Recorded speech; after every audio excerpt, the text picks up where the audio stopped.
It's Bodega time.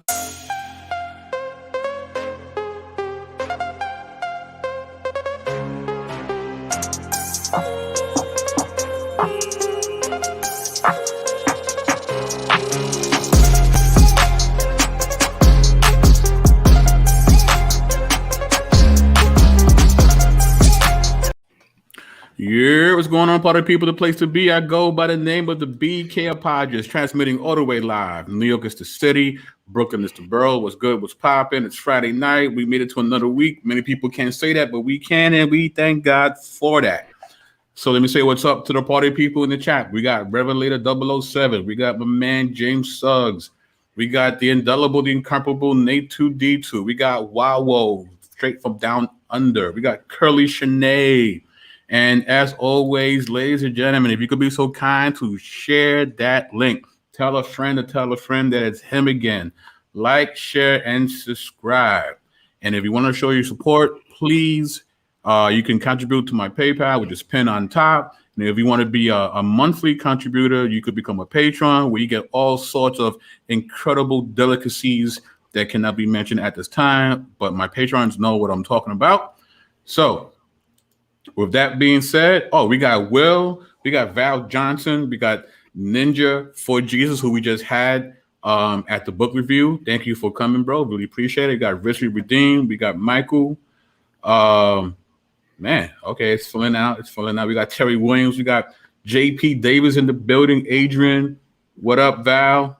We got Joel Rogers.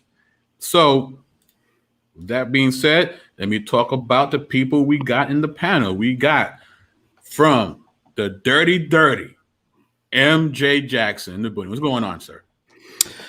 Broadcasting live from Hot Springs, Arkansas, by way of the funky town, Fort Worth, Texas.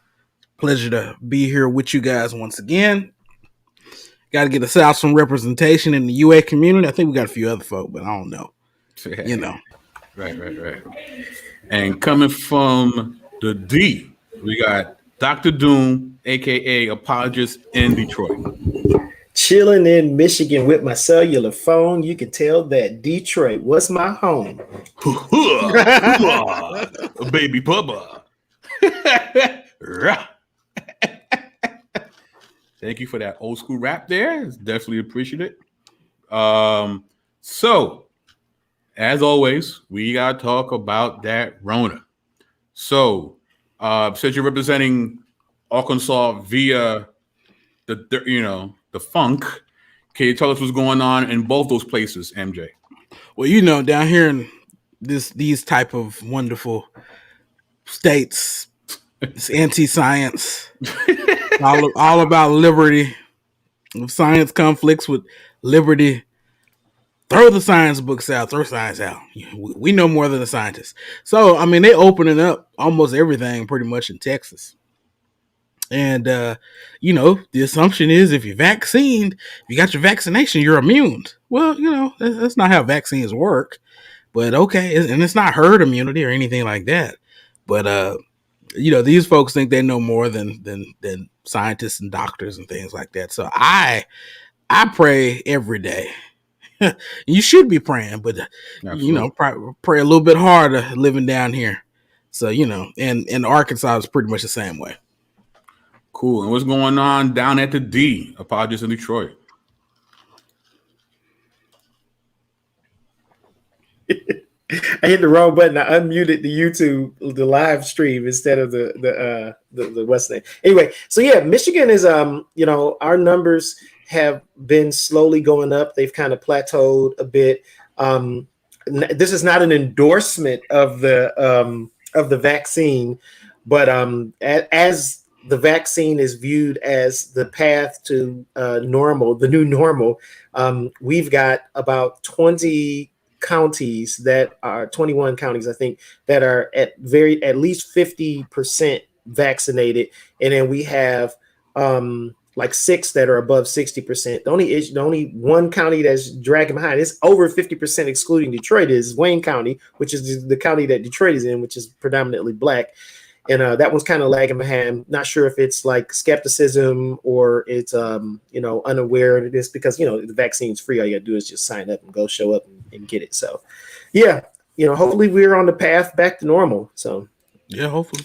Yep. Cool. Special shout out to the Can't Focus podcast. Definitely watch them. Actually, I'm surprised he's on my chat because they're usually on at this time too. So that's pretty interesting. But shout out to you guys. Definitely appreciate y'all. For New York, we are now, the positive rate is 1.22%, and we had 25 fatalities. So the curve is definitely dipping back down quite steadily. Our mayor is, by May 17th, we'll resume 24-hour trains. We haven't had that for a while since the pandemic started. And the mayor's talking about reopening like everything, like fully, like no restrictions by July 1st. So let's see how that goes. So, but until then, please be masked up, wash your hands, socially distance when possible. If you want to get your vaccine, great. If you don't want to get your vaccine, that's fine with me too. I'm definitely, I'm playing the waiting game personally. Which all y'all get it first. And if you guys don't mutate into some weirdos, then perhaps I'll take the shot. So with that being said, let's get into the shenanigans. All right. First off. All right. Stranger Things, the mysterious season 4 trailer teases 11's return to the Hawkins lab. Hoping we got some Stranger Things fans in the chat. Stranger Things season 4 is officially in production, and we have a new glimpse to hold us over. On Thursday, Netflix shared a quick teaser which hints that 11 is back in Hawkins National Laboratory as we see kids running around in the room with shaved heads and hospital gowns. A white-haired man enters the room and tells them he has something very special planned for them. The camera then zooms to a room with the number 11 before we get a quick glimpse of Millie Bobby Brown's character. Not Bobby Brown from New Edition, but, from the show. So, do we have any Stranger Things fans in the panel or in the chat? Not me. I'm watching Godfather of Harlem, but y'all go ahead. How about you, Podges? Are you a fan? Yeah, I was a fan of season 1, but I haven't watched season 2 or 3, so I guess that makes me not a fan. Okay. I'm not against the show. It's just not, it hasn't caught my attention enough to continue watching it.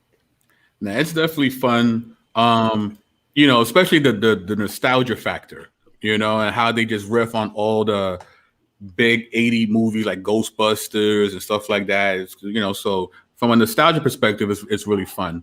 And, but there's a lot of supernatural, stuff, occurring within the Stranger Things world. And so much so that, our good friend Michael Heiser actually has written a book using Stranger Things as a jumping off point to talk about, the supernatural realm. And in his book, The World Turned Upside Down, Finding the Gospel in Stranger Things, he says, the story took a sad, painful turn very quickly. Adam and Eve, Earth's first human couple, sinned against God. They were deceived by a supernatural apostate, a member of God's heavenly family who had decided that what God wanted wasn't what he wanted. God's vision for a human family was shattered. His earthly children were now estranged from him, destined under the curse of death to be separated from him forever. Humanity would grow in a broken home in a deadly, chaotic world. But the fall isn't the only reason why the world is the mess that it is. The subplot of evil in the biblical story proceeds on multiple fronts. The fall was the first of 3 reasons for the human dilemma. Most Christians are only taught about the first one. As Eden recedes to the background, the threat to humanity has not been eliminated. Eventually, demons are spawned, and the earth is enslaved in the wake of 2 other rebellions by way of the heavenly sons of God. The alert reader senses there's an unseen black demonic hydra watching through a thin, preternatural veil, waiting for its malevolent opportunity. If you've seen Stranger Things, that should sound familiar. It's no accident then that the coming of Jesus was referred to as good news. In the New Testament, it's also no accident that in addition to presenting what happened on the cross as the exclusive means of God's forgiveness and everlasting life in God's family, it also casts as the decisive defeat of the powers of darkness. In other words, there's a reason why when Paul talks about the resurrection, he links it to the end of the authority of the supernatural rulers and powers in control of the nations. So, gentlemen, what do you think of the spiritual implications and the supernatural implications of the gospel?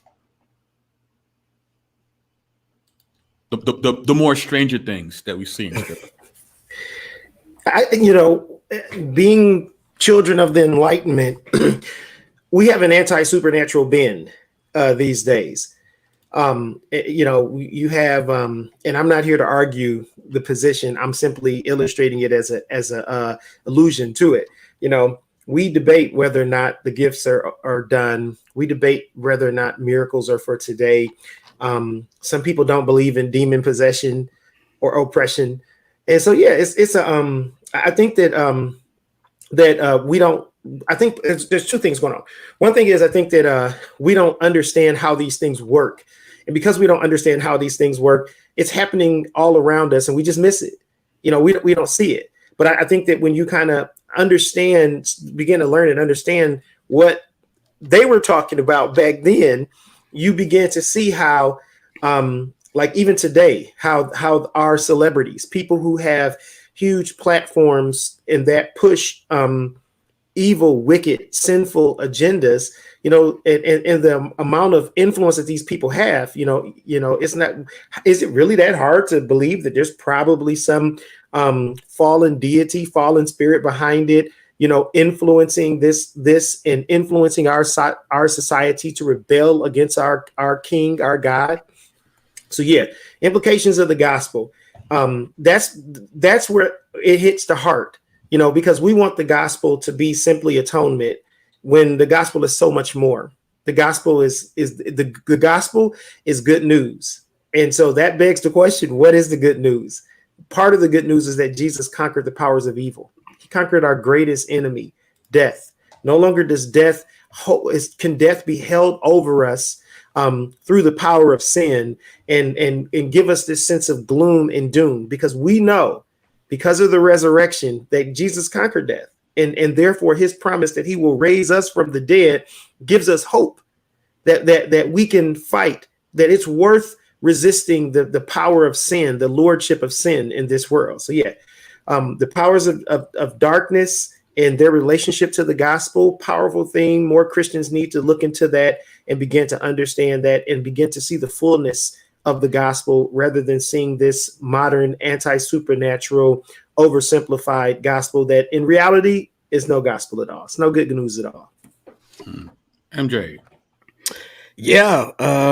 Just to piggyback what my brother said, I mean, here's the thing. If you have a theological tradition that just can't account for everything in the Bible, like for instance, just to piggyback off of what Apologist in Detroit said, Colossians 2:15 says this: he disarmed the rulers and authorities and disgraced them publicly. He triumphed over them.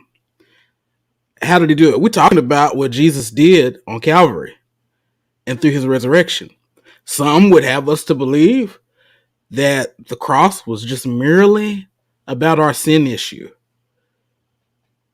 the sin issue of our soul, so we can die and go to heaven. No, the gospel has cosmic implications.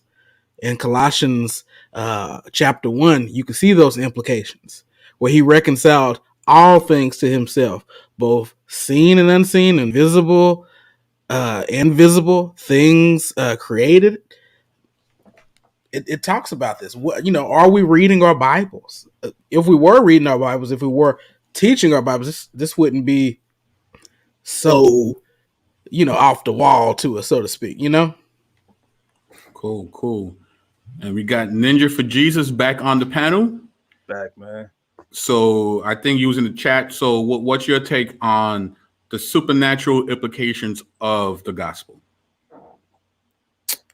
It completes our worldview that there is a supernatural movement behind the world that we see in the visible. So there's an invisible movement behind the visible.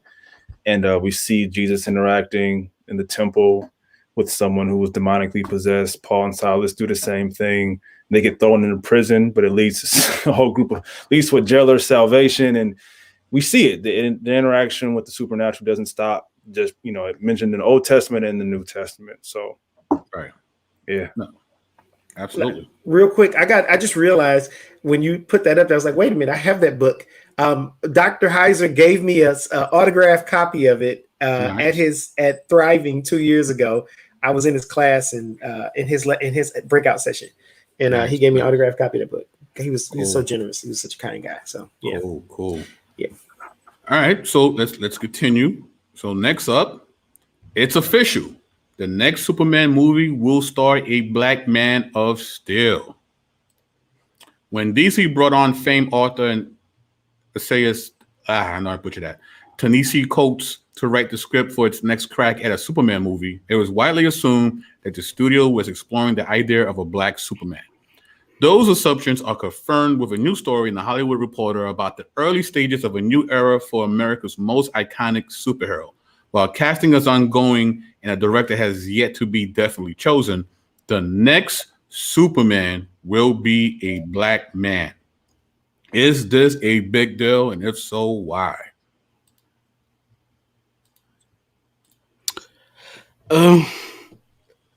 I think it's a big deal. And it's gonna get the white folk upset. Oh Lord. You know, now you're gonna I don't know. Here's the thing. What I want everybody to do is judge the reaction to Michael B. Jordan being the so-called black Superman to Sam, and how certain folks who are begging us to get over CRT reacting to Sam becoming the new Captain America. Now everybody and their mama know that Sam didn't get the serum or nothing like that, so essentially he just got the uniform. But I think that we should look at those two reactions. Now, if what's being said is the script is going to be totally rewritten, and you're going to have Ta-Nehisi Coates totally redoing it, well, they about to act a fool. They about to act a fool. Now, personally, I really don't care. I'm just keeping it real. I'm cool with the Black Panther. He belonged to us. I'm not trying to go after your Superman. Wakanda forever. You know what I'm saying? I don't need Planet Krypton. You know? This dude right here is hilarious. I want stakes in both Marvel and DC. So this is what I hope they don't do, is incorporate the black Superman from an alternate universe, because DC got a bunch of alternate storylines. Right. And there is, I think his name is Calvin when he's on Earth. There is a black Superman named Calvin, but he's not the son of El. He's the son of the House of Zod. And so we know who Zod is in the regular DC universe, the antagonist. So if they do that, I wouldn't be mad, but I want them to do it. Like, make this Superman be the premier Superman, not the alternate universe. What if we give black people a chance at superhero? No, put him in this dispensation. But it is an easy out for them, because if it doesn't work out, it's like, hey, it's not Earth Prime, it's Earth 4. They're doing Earth Prime. They're doing Earth Prime because this past week was Henry Cavill's birthday, and DC announced on that day, Henry Cavill's birthday, that they're doing the Kal-El Superman as African American, as black. So I personally, so it is Earth Prime. It is Earth Prime, but I wanted the opposite. I wanted the Calvin Ellis. Like, for me, it's this. Like, I really don't care. I don't really have a horse in the race. It's more of a, historically speaking, like, some gender bends and some race bends are kind of like, depending on the character. But then sometimes when you got like a seminal character like Superman, it feels weird. It just does. It feels weird for me. I'm black, and it feels weird for me. So for me, it's like, well, not a lot of people know Calvin Ellis, so you could tell a very unique Superman. Not a lot of people knew Black Panther. You know what I'm saying? Not a lot of people knew him. Comic heads knew him.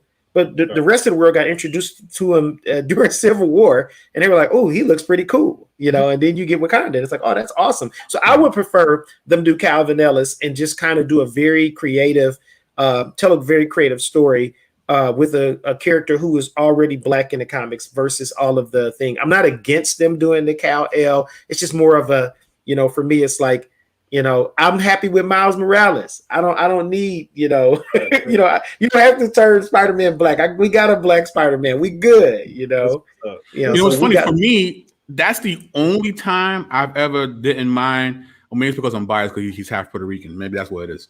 But I usually don't like when they take white characters and make them black. I usually don't, because there was rumors that they were gonna make Robin black at one point, right? I'm not a big fan of that. Either, leave them be and make compelling black heroes, right?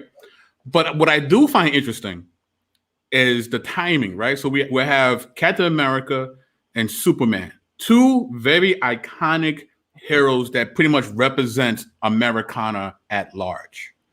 And having, these black men take up these mantles, you see the message that's being, so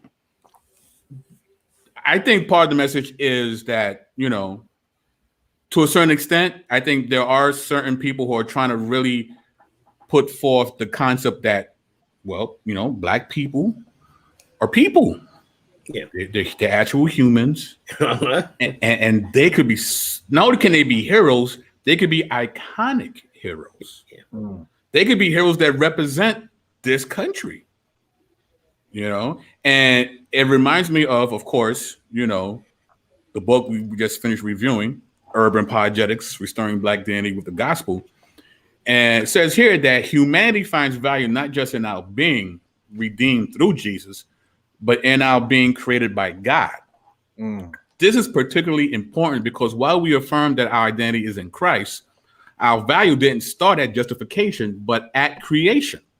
Our identity in Christ is accumulation of our value. It is not the beginning of our value. God valued us even while we were sinners. Our ethnic value doesn't change in salvation, but it's given redemptive clarity as is brought under the cross. We must zoom in on the concept of human dignity, taking time to repent of the teaching that the church has overtly and covertly communicated about blacks in the narrative of American history, because Christians have participated in creating false doctrines about black humanity. There needs to be an open dialogue and repentance until this urban legend is fully eradicated from Christianity. So I feel like in a secular sense, that's what they're trying to do with, having the Black Captain America and the Black Superman. I think those who are within these comic book places, I think they're trying to, show dignity and showing that black people, black men can be heroes, but not just for black people, but for everyone. What do you guys think? Yeah.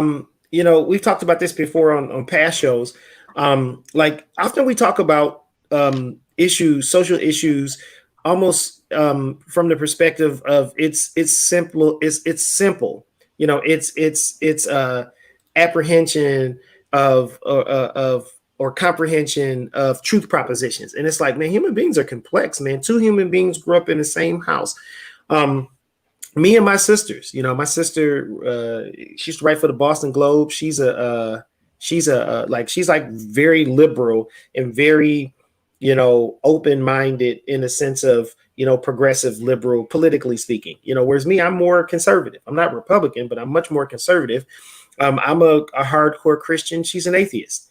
We grew up in the same house. We were raised with the same siblings, raised by the same mother. We end up in different places. Now we love each other, greatly, and we support each other and all of that.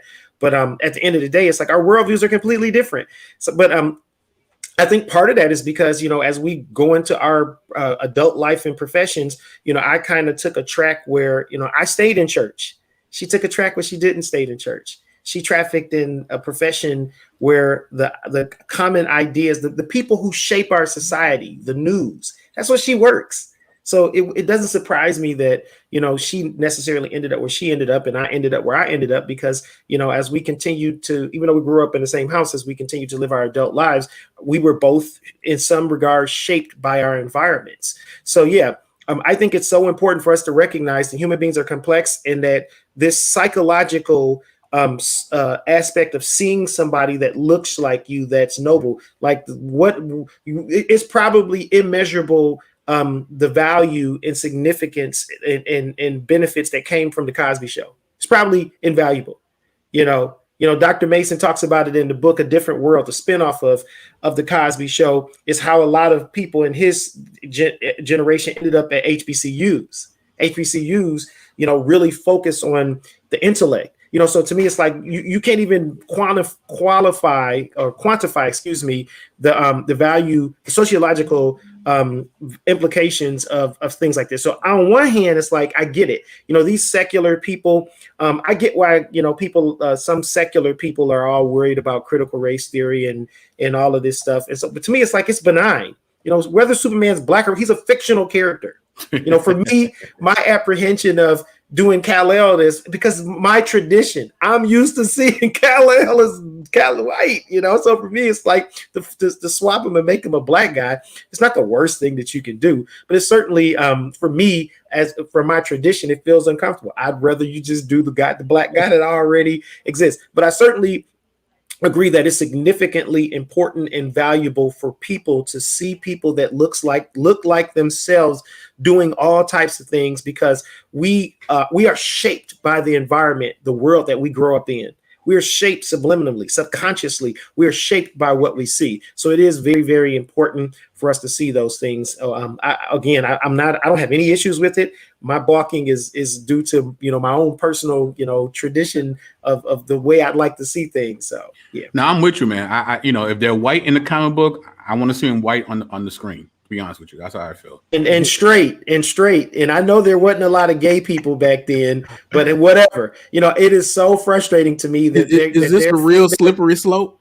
Their sexual orientation flipping. That's more bothersome to me because, again, we're shaped by what we see. Right, and so It's no surprise that the population, the U.S. population's views on sexuality is the percentage of people who are coming out as this is growing, as is becoming a kind of a normal thing in our society. And it's becoming normal because every show that you watch, and it's like, well, heck, I never knew that many gay people, but now it's like every third character on every show is gay. And that's just like, that's more irritating to me than the gender stuff. I mean, than the race stuff personally. See, now you put it into the atmosphere, and now I'm like a little nervous now. Okay, I'm with you. As long as they let Calvin Ellis be Prime World Superman, we good. All right, you don't need to be Kal-El. Let him be a descendant of somebody from the House of Zod. I'm good with that. But if they then switch it up and they make this black iconic figure, this black Superman, now one who is doing a gender fluid thing, then I'm gonna have an issue with that. Yep. But then we're getting back to like, okay, you give us an image, but you're not giving us our dignity in full. Yep. Oh, yeah, black. I'm sorry. Go ahead. No. So and that's all I'm saying. Like, I'm thinking of the younger generation that gets to be introduced now to the black Captain America, the younger generation that potentially will be introduced now to a black Superman without question. Right. We weren't introduced to that. They will be, but keep the dignity intact. Do not remove the dignity from the black man who will be Superman. Ta-Nehisi Coates, please don't do that. Please don't. Amir, what are your thoughts about the black Superman? I'm all for it. I mean, I'm pretty much along the line with I'm pretty much in line with apologists in Detroit. I don't, whether he's white or black, it doesn't really matter to me. But if you're attacking the dignity or you're really messing up the sexual orientation, Yes. That is going to be my biggest issue of contention, and those would be my main issues. Whether he's white or black, it doesn't really matter to me. Okay. James, like, what about Black Batman? Don't need him. We got somebody who's richer than Bruce Wayne And smarter. and smarter and can fight and got real powers. Batman's only power is that he's rich, right? I'm currently reading. Batman himself is the MacGuffin. Wow, Second Son. This is an actual comic series out. They're doing this future state with DC. It's called Batman Second Son. I would say check that one out. It's like what happens if Lucius Fox has a family, inherits Batman's billions, and then one of his sons. Right. True. I heard about that. It's pretty dope. The storyline's pretty dope. Yeah, Tim Fox. Jones hit the nail on the head. His other one. There's 3 Black Batman, because I forgot all about Steel with the Reign of the Batmans. You had Steel, and then Shaq played Steel. So how I forgot bunch that of nerds. Bunch of nerds. How we forget? Well, Steel. I mean, he was a Superman, but he mostly because he was wearing a suit. But like, So you don't count. You don't count Amir. No, I would count him in context of the Doomsday aftermath. Right. All right, cool. Let's keep it going. All right. Wheel of Fortune contestant loses on purpose, confuses Pat Sajak. Noura, a veteran, was appearing during the show's first Veterans Week, which saw past the present members of the military as contestants.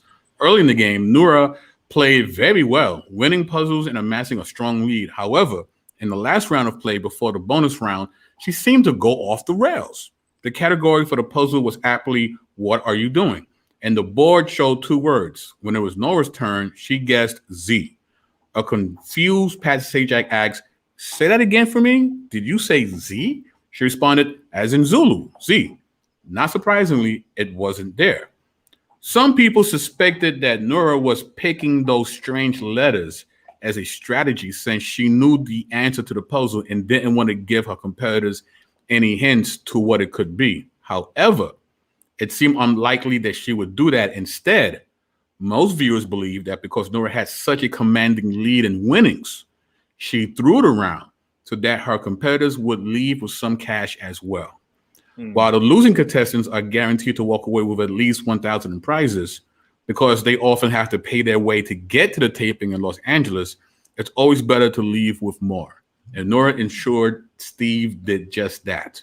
While Noura didn't solve the bonus round puzzle in time, she still left the show with about 14,000 in prizes, and in doing so, reminded viewers of many different kinds of sacrifices the men and women in uniform make. What do you guys think of that story? Human flourishing. The story of the Bible is about all of humanity. And American Christianity often posits Christianity as about individuals getting in relationship with God on an individual basis, and they really marginalize loving your neighbor as yourself. I mean, like the love God, love your neighbor. This is implicit of the fact that this is a communal religion. And when you look at the ethics of this communal religion, you see this repeated appeals. Do not, hey, I'm judging you. Your indictment is that you did not care for the fatherless, the widow, and the foreigner. Like these people who are highly susceptible to oppression. So it's just a beautiful thing, when a human being sees the significance and importance of loving your neighbor as yourself, doing for others, caring about others in a benevolent sense, even though you don't have to. That's beautiful. That's righteousness. That's godliness. And so I'm glad to see it. I don't know whether or not she was a Christian or not, but it's certainly a beautiful picture of what the church is supposed to look like. We're supposed to look like people who love our neighbors like ourselves. Amen. Anyone else like to chime in? I mean, for me, when I read the story, right, I thought of these scriptures here. I thought of Hebrews 13:16. Actually, Amir, can you read that for us? Do not neglect to do good and to share what you have, for such sacrifices are pleasing to God. Right. And it also reminded me of Philippians 2:4. Amir, could you read that as well? Let each of you look not only to his own interest, but also to the interests of others. That's actually what that whole incident with Nora on, that's what that reminded me of as well. Right. She was selfless, not selfish. And honestly, and she could afford to be selfless too, because she already got hers. So her thing is like, I don't need to, run up the scoreboard. It's like, I got mine. So why not allow other people to eat, so to speak? Right? What do you guys think? This a preach. Look, somebody's in somebody's illustration on Sunday. This is straight preach, because it said like she has more than enough, and then she's informed enough and cognizant and aware enough to know they don't. I've been killing the game, and they about to go back home and use the change that they get to go back to get back home. Right. And so whatever compelled her, be it the Spirit of God or just the common sense that also is God given, that was dope. I mean, that was it's compelling. Like I heard it, was like, whoa, that it hit me different. Right. MJ? I just hopped back on here, so I didn't catch everything. I had to log off because of the internet. No problem. Well, you could definitely catch on to this next one here. Bill and Melinda Gates announced they are getting divorced. Bill and Melinda Gates said Monday that they are divorcing, but would keep working together at the Bill and Melinda Gates Foundation, one of the largest charitable foundations in the world. As in identical tweets, the Microsoft co-founder and his wife said they had made the decision to end their marriage for 27 years. Excuse me. Wow. Ooh. Went down the wrong pipe. We have raised three. Hold on. I'll read this. We have raised 3 incredible children and built a foundation that works all over the world to enable all people to lead healthy, productive lives. They said in a statement, "We ask for space and privacy for our family as we begin to navigate this new life."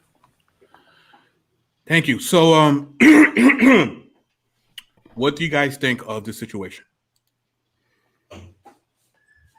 It's on the hush hush, as far as I can tell. And I'm putting all their business out there in the street. But I don't know, man. I mean, money don't mean everything. In some cases, just because you got a lot of money. We have to see what the prenup look like. Right. I don't know if there is a prenup, to be honest. I don't think there's a prenup. Yeah, I don't think there's a prenup. Because he's worth at least $100 billion. Oh yeah, she about to get paid. They are worth at least $100 billion. Oh yeah. So. I think it's 130 billion if I recall correctly. Yeah. Well, they're giving it all away, so it doesn't. But oh yeah. So Jones says there is no prenup. So. Oh, and Adrian says he's worth exactly 127 billion. Yeah. Now, I'm not saying I know why this is happening, but I find this next article about Mr. Gates very interesting. And this is this the one about his friend? Yes, his friend. Oh, Bill yeah, Gates that was interesting. With Jeffrey Epstein many times, despite his past. Jeffrey Epstein, the convicted sex offender who committed suicide in prison, managed to lure an astonishing array of rich, powerful, and famous men into his orbit. They were billionaires, Leslie Wexner and Leon Black, politicians, Bill Clinton and Bill Richardson, Nobel laureates, Murray Gilliman and Frank Wilczek, and even royals, Prince Andrew. Jeffrey Epstein's charity and image boost built on deception. Few, though, compared in prestige and power to the world's second richest person, a brilliant and intensely private luminary, Bill Gates. And unlike many others, Mr. Gates started the relationship after Mr. Epstein was convicted of sex crimes. Mr. Gates, the Microsoft co-founder whose 100 billion plus fortune has endowed the world's largest charitable organization, has done his best to minimize his connections to Mr. Epstein. Quote, I didn't have any business relationship or friendship with him, he told the Wall Street Journal last month. In fact, beginning in 2011, Mr. Gates met with Mr. Epstein on numerous occasions, including at least 3 times at Mr. Epstein's palatial Manhattan townhouse, and at least once staying late into the night, according to interviews with more than a dozen people familiar with the relationship, as well as documents reviewed by the New York Times. What do you guys think? Well, not to be graphic, but there was this thing with Hugh Hefner where he had so many women around him that he eventually got bored, and he had to switch up, in other words, to gratify what he was craving. And it just wonders, like, is there something of like that going on where you become bored with the much that you have, and so you have to constantly switch up or change mask, change costume, change the routine to find something else to satisfy you or gratify your desires? It's like, what are you? It just makes me question if some of that's going on. Maybe not on that explicit level, but there's this. I'm bored with this. How much more money can I make? How much longer can I look at the same person for 27 years? Which for us, it was just beautiful. Right. In his worldview, obviously, he justifies it by, we did our marriage job. We raised kids. Right. We're retiring. We had a great run, and now we're retiring. Exactly. We'll meet every week for the business meeting, but that was nice to know you. On to the next. So, right. Yeah. I think that Matthew said it best. Money, like, it don't buy everything. You know what I'm saying? And then for me, it's like it's odd. Gates seems like such an altruistic guy. He's like, hey, I'm going to give my entire fortune away, and he's like trying to solve like world problems with his money. That's unusual in our epoch of time, where a lot of people were trying to be Bill Gates. For a long time, he was the richest man in the world. And so a lot of people was trying to be him, and he's giving all his money away. So it does seem weird that a person like that, but at the same time, it's like I think it shows this kind of the potential of the human heart. We struggle to be content, man. Like, you gotta learn to be content. And I don't have any privilege into what his marriage was like, whether or not there was some extreme issues behind the scenes that might lead to something like this, because that sometimes is the case. People are private and put on a good show in public, and behind the scenes there's like serious issues that are going on. But yeah, it just seems man, when all you got to do is figure out a way to stay together. You don't have any of the kind of normal stresses in life. It just seems odd, man, that people like that get a divorce, and that just seems odd to me. And again, them being very selfless to some degree people, it just really seems weird. So. Right. What do you think, Amir? The whole thing with Epstein and Bill Gates, I don't know for certain if that may have played a role into what led to Bill Gates and his wife splitting up. It may have been one contributing factor, but I can't say that for certain. Right. But I mean, in marriage is a commitment, and both parties involved, the longer the marriage goes on, the more the longer the marriage, right. both parties are not going to be the same person over time. Right. And both have to navigate that. And both have to navigate and adapt to those changes and remain committed till death do you part. It may have. I mean, that may have. Again, the whole Epstein thing. I don't know if that played a role into it, but this. And I can't say this with complete justification, but just to back up what Pierre said, maybe he got bored or both got bored. But unless it's true commitment and really initiative put into it, a marriage will not last. It'll Right. collapse, and it's like a plant. You constantly have to feed it. You have to grow it. You have to prune it from time to time. It's something you have to nurture and continue investing time and energy into. Right. Otherwise, it's going to be a failure. But something that Pierre noted about where he got bored because he had everything that a person could dream of. That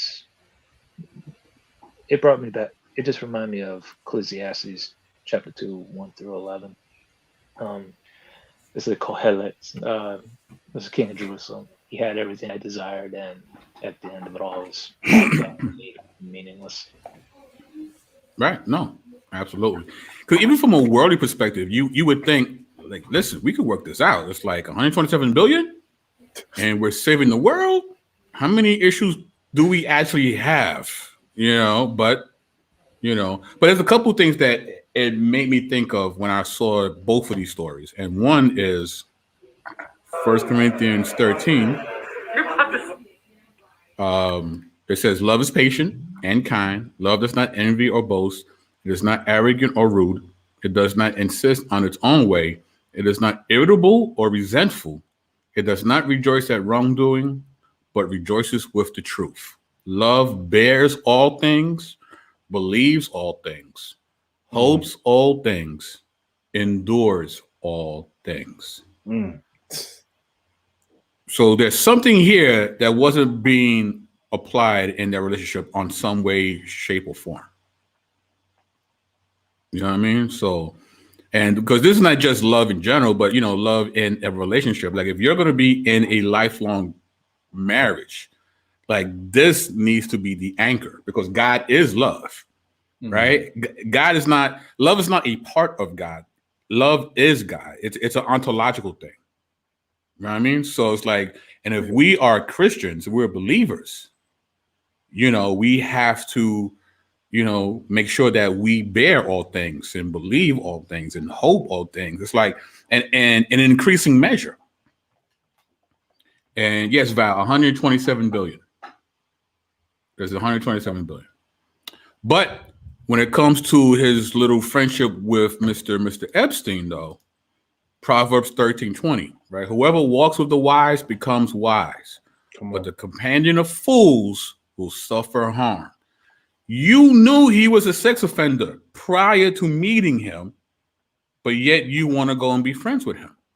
And it wasn't cool, because when someone asked you about it, like, oh, we have no business or friendship ties whatsoever. Meanwhile, cats catch you in the townhouse in the Upper East Side, Manhattan. They saw you. Everybody saw you, fam, and they knew when you went in and they knew when you came out. Right. So you're looking crazy right now. What's that movie with Denzel? He just did it with Jared Leto. It's the little things. He says it. It's the little things. Like, so on the outside, on the outside, looking in, 127 billion, 3 kids raised well, in business with your wife. But the little things, you leaving late at night from Epstein's apartment after you know what he's been, what he's in trouble for. And it's like those little things highlight where the character really is at. And if we're not discerning, we'll overlook the little things. But the scripture says the little leaveneth, just one piece of mildew in that bread, throw the whole loaf away, bro. Don't try to say it. Right. So, no. And of course, do not be deceived. Bad company ruins good morals. There you go. Watch the company you keep, especially when you're, a spouse. You know what I mean? You got to be careful who you're running with. You know what I mean? So what are your thoughts on that, guys? Yeah, I mean, that's the book, as they would say. You either gonna influence them in some type of way, or they gonna influence you. But it's very telling that he's running around with old Epstein. It's not a good look, especially when you knew that he got already charged for sex crimes. You knew that prior, and you're like, yeah, let's hang out anyway. Let me go to your crib, see what's good. Really? Who knows what Billy be getting into He probably be making it Listen, rain. I don't know. Allegedly, we don't. You know what I mean? But from the outside looking in, it doesn't look good, right? This looks suspect. It looks a little sus. It looks a little sus. It's a little sus, bro. Real quick. Yeah. But again, right, for us, for our witness not to be tainted, we got to make sure that we're never even thought of. Right. The Bible says that not even a hint should be thought of a believer. Yeah. There's more than a hint. Are you going to Epstein's crib after the fact that you knew that he had these sex crimes? Fam, that's more than a hint, bro. If I hear MJ went into Epstein's crib, I'm giving him a phone call, bro. I hope you're giving him the gospel. My wife will be there and cut me by then. You better have went in there by yourself. You know what I mean? So it's not even good. And I hope believers also stop idolizing the prosperity of the world in relationships that are often undone in spite of the prosperity. We usually make the premium only. If I had more, then a relationship could last. And love the fact that the point Amir made with the scriptures, like you having much doesn't negate the need to commit to keep love. Obviously, the money's not keeping love, and if we got to leave that idolization alone, like, if I had more, I could for better or for worse. And we see they had better and still separated. You got to make a commitment to stay. They had better than most of us, at least money wise, and they still separated. So obviously, that's not the key ingredient. So, facts. So, gentlemen. Before we go, we always like to know what our panelists will be doing in the immediate future. So we'll start with Ninja for Jesus. What can we expect from you in your immediate future, sir? I have a debate actually May 15th against a member of the mystery religions. He's gonna, Cometicism. He's gonna champion that, and I'm taking the position that Jesus Christ and then thus Christianity is unique among the other religions that were around during the first 3 centuries. And he doesn't believe so. So I'm just doing my due diligence to make sure my notes are in place to get ready for that. That's next Saturday. And then got a single releasing with a friend of mine who was signed with Universal record labels Christian division. I didn't know they had a Christian division, but me and him linked. And that can be found on Ninja for Jesus. It's called Catch My Breath. The remix, part 1 is already up. Nice. Yeah, so it's doing a lot of work, and then also with the church plant in St. Paul, Minnesota. So just keep that in prayer. Yeah. Well, make sure in the debate that he affirms the negative to the subject matter. Gotcha. Right? You shouldn't be doing all the heavy lifting. Like in the debate, you're doing the affirmative. He has to represent the negative, right? So don't keep him off the hook. Like keep him on that, right? So he has to defend a position. So, Apologies in Detroit. What can we be expecting from you, sir? Me, Matthew, and Phil. I think next Thursday or next Wednesday at 8:30. We're going to be reviewing the Q&A portion of Matthew's debate with Pastor Mike Moses. And so we're going to be doing that. I'm still working on my blog, behind as usual, Theology and Pictures Part 2. So working on that right now. And then fundraising. I'm a missionary to the city of Detroit. I'm always out in the field. I'm not officially out in the field yet. I'm still fundraising because COVID got everything shut down, and I don't want to start drawing in a salary until I'm actually out doing the work, which gives me time to raise my support and get my support ahead of me, so I don't reach a point to where there's no support and I'm just doing work for free. So if you have some of the Lord's resources and you want to put them to work in a person who's going to be doing real feet on the ground work. Again, I'm doing work already now. Like if you are one of my supporters, I just recently sent out a letter updating everybody where I'm at and some things they can pray for me on. And it's like, look, I'm already talking to people and telling them about Jesus and doing what I do. That's part of why I'm a missionary. So yeah, get at me, apologistindetroit@gmail.com. Email me. I'll tell you how to, you can support me. And there's my link there in the comments that Nate 2D2 just stuck in there. So yeah, that's it. Raising support right now, putting in work in the streets like I always do anyway, and then working on my blog. So and then doing the stuff with Matthew and Phil Fox coming up next week. Cool. So MJ, What else besides the Marvel team up with you and Phil Fox? Just getting some material for myself and Apologists in Detroit. There's quite a bit of it, but of course it's a process because I do subject myself to abuse listening to these guys because they're just horrible, but we do have our plate full, so I'm just kind of getting some notes and scripts and stuff together for myself and Apologists in Detroit. Because the silliness is just out there, man, and by God's grace, we'll deal with it. Cool. And Amir, what can we be expecting from you? Well, currently I'm still going through the UA book by Eric Mason, and currently I'm going through the Silva's works on honor and patronage, purity and holiness, not holiness, but kinship, as well as his work on rhetoric and revelation. And well, I'm still kind of debating whether to buy a certain book by a certain evangelical and maybe critiquing it. Gee, I wonder what book that could be. Oh my God, I don't know what book you're talking about, but it sounds like hot garbage to me. But I don't know. Man. I don't know. I know what book it is. I might have actually Amir, what's going on, read bro? the book already. Amir's thinking about choosing violence. Hootie rhymes with Violence is life. Violence is life. Yeah. Oh man, Amir wants to smoke. That's crazy. I do want to say, actually, when he gets finished, I got something to say real quick. Yeah, Amir. I'm sorry. No, go ahead, Austin. Yeah, Chris.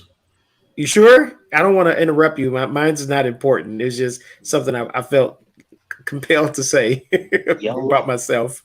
Hold on.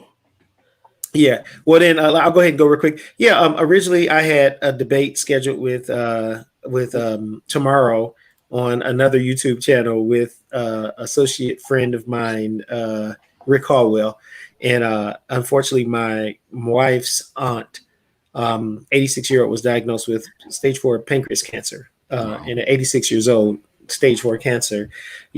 So we got family. Like right now in my house, I got a house full of family out there, and I got a bunch of them that's on the road that's coming here. So by tomorrow, I'm gonna have like 30 people over here.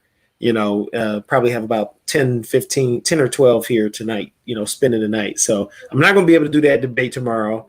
I didn't think I was going to be able to do this, just not enough people came. So I still had this room and access to this room, was able to come tonight.